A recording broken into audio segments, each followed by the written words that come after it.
semuanya, Assalamualaikum warahmatullahi wabarakatuh.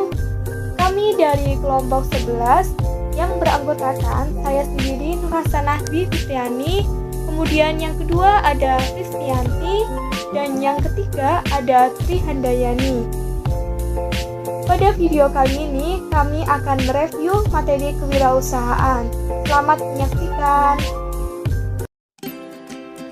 Nah, review materi yang pertama yaitu tentang harta dalam Islam.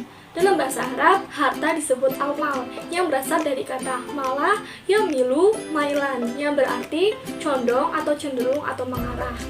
Atau harta dapat dikatakan sebagai segala sesuatu yang dapat diambil, disimpan, dan digunakan untuk memenuhi kebutuhannya, keinginannya, dan seseorang itu bisa merencanakan masa depan yang lebih baik. Cara seseorang agar bisa menghasilkan harta salah satunya dengan bekerja atau berwirausaha atau entrepreneurship. Nah, pada umumnya orang yang bekerja inilah pasti mempunyai tujuan dalam hidupnya.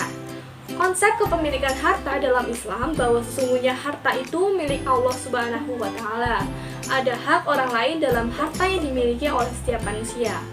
Oleh karena itu, manusia tidak boleh merasa harta tersebut sesungguhnya milik manusia pribadi. Nah, harta yang dimiliki ini harus dimanfaatkan dengan sebaik-baiknya untuk dijadikan sebagai sarana ibadah, sarana untuk mendekatkan diri kepada Allah, sarana untuk tolong-menolong, dan sarana untuk berbuat baik. Hubungan antara harta dengan ibadah itu saling berkaitan satu sama lainnya, mulai dari syahadat, sholat, zakat, puasa, dan haji itu semua membutuhkan harta dalam pelaksanaannya. Nah, kurang lebihnya seperti itu review materi yang pertama, yaitu tentang harta dalam Islam. Oke, review materi yang kedua yaitu tentang ciri entrepreneur muslim. Adapun ciri entrepreneur muslim yang pertama yaitu sebagai umat Islam selalu mencari di balik ciptaan Allah Subhanahu wa Ta'ala. Nah, ciri selanjutnya yaitu seorang entrepreneur muslim selalu beribadah kepada Allah Subhanahu wa Ta'ala. Karena seorang entrepreneur memiliki keyakinan bahwa Allah akan memberikan sesuatu dari arah yang tidak disangka-sangka. Nah, kemudian ciri selanjutnya yaitu memiliki keyakinan bahwa harta adalah milik Allah Subhanahu wa Ta'ala dan dalam harta itu ada hak orang lain. Kemudian ciri selanjutnya yaitu selalu merenung tentang ciptaan Tuhan. Merenung tentang ciptaan Tuhan ini berarti kita selalu membaca di balik apa yang telah Allah ciptakan.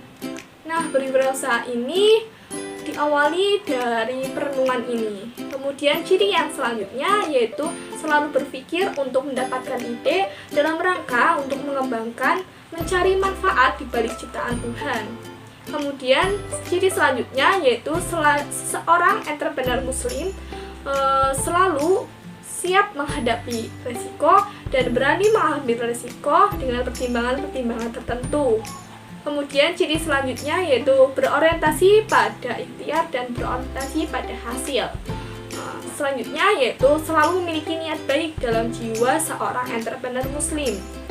Nah, lalu ciri selanjutnya selalu percaya diri dan selalu melihat masa depan. Kemudian ciri yang terakhir yaitu memiliki rasa tanggung jawab, semangat kerja, dan memiliki keterampilan. Kurang lebihnya seperti itu terkait ciri entrepreneur muslim. Saya akan melanjutkan materi sebelumnya, yaitu materi baru mengenai cara memasuki wirausaha. Jadi ada 3 tahapan bagi mahasiswa yang sedang memulai berwirausaha. Yang pertama yaitu meniru dan mencontoh. Jadi meniru dan mencontoh ini bisa dilakukan di berbagai banyak hal. Contohnya dalam lingkungan kampus, lingkungan sekitar, maupun di lingkungan teman-temannya, maupun di rumah pun juga bisa. Nah, karena hal tersebut, maka mahasiswa dapat melihat di sekelilingnya bahwa bisnis mana yang sukses dan bisnis apa yang sedang mereka lakukan. Nah, apabila kita belum bisa untuk meniru dan mencontohnya, maka kita bisa mengajak bekerja sama orang tersebut, dan dengan hal tersebut maka dapat membantu kita untuk memulai kita berwirausaha. Nah, adapun langkah yang kedua yaitu developing maupun pengembangan. Nah, setelah mencontoh dan meniru, ada baiknya kita melanjutkan pada tahap yang kedua, yaitu mahasiswa bisa mengembangkan bisnis yang ada. Nah, yang terakhir yaitu membuat sesuatu yang baru.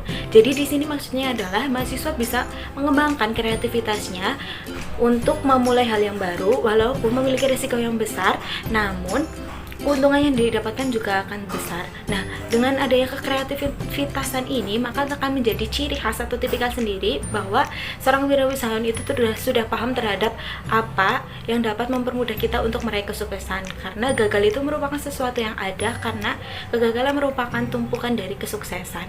Ya baik, di sini saya akan melanjutkan materi selanjutnya, yaitu mengenai strategi menjadi wirausahawan yang handal.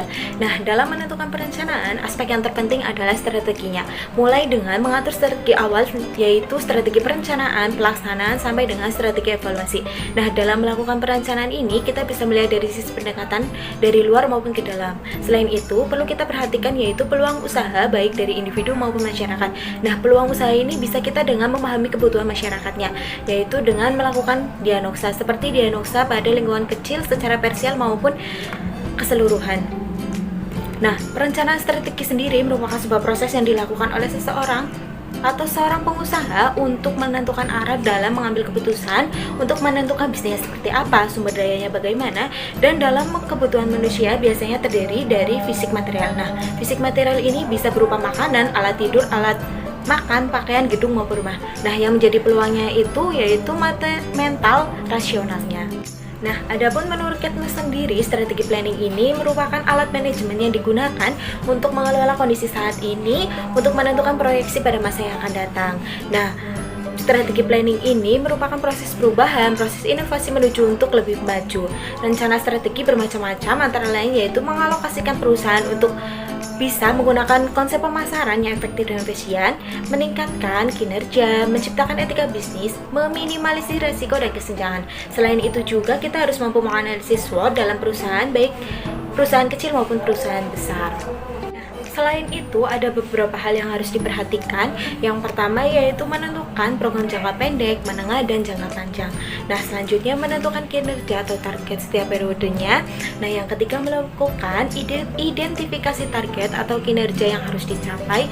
Nah, yang keempat melakukan identifikasi langkah selanjutnya adalah pelaksanaan atau implementasi. Dan yang terakhir yaitu melakukan evaluasi. Nah, evaluasi di sini yaitu dimana membandingkan dengan yang seharusnya atau sesungguhnya terjadi, bagaimana strateginya agar hasil evaluasinya mendekati keinginan perusahaan. Ketika kita melakukan evaluasi, kita harus mengetahui penyebabnya, bukan apa yang terjadi dalam proses tersebut. Nah, selain itu juga ada beberapa faktor yang perlu diperhatikan juga dalam perencanaan strategi, yaitu seperti struktur bisnis, sistem manajemen, proses bisnis, dan budaya kerjanya. Nah, untuk materi yang selanjutnya itu ada proses pemasaran dapat meningkatkan penjualan. Nah, bisa kita ketahui bahwa proses pemasaran terbukti dapat meningkatkan penjualan. Hal ini dilakukan dengan cara apabila suatu konsumen membeli suatu produk, maka kita bisa menawarkan produk-produk lainnya, atau dengan kata lain kita bisa mempromosikan atau mengenalkan produk-produk yang lainnya. Nah, adapun beberapa faktor yang perlu diperhatikan oleh seorang manajer pemasaran agar dapat meningkatkan penjualan. Yang pertama yaitu dengan cara melakukan kegiatan pemasaran yang dapat memuaskan konsumen. Kemudian cara yang kedua yaitu volume penjualan harus mampu menghasilkan profit atau keuntungan yang bisa menjaga keberlangsungan suatu perusahaan. Kemudian efektif dan efisien. Nah, efektif dan efisien ini dalam proses pemasaran pada zaman sekarang mengalami banyak tantangan, terutama dalam aspek digitalisasi yang dapat mempermudah proses pemasaran dan penjualan yang meliputi nilai produk, struktur pasar, perilaku pasar, dan menyusun bauran pemasaran. Adapun proses pemasaran yang butuh dipahami oleh seorang manajer perusahaan, yang pertama yaitu manajer harus menilai produk apakah mempunyai kualitas yang baik atau tidak.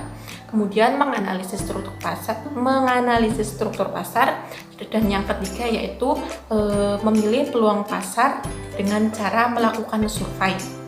Nah, dengan adanya proses pemasaran ini diharapkan dapat meningkatkan penjualan dan mencapai proses tujuan yang diharapkan oleh suatu perusahaan, serta menghindari ketidakpastian. Nah, untuk review yang selanjutnya yaitu mengenai materi komunikasi menghipnotis bisnis. Nah, praktek komunikasi merupakan hal yang sangat esensial atau hal yang sangat penting ketika kita akan memulai suatu bisnis, yang pertama yaitu kita harus menemukan kata kunci yang tepat.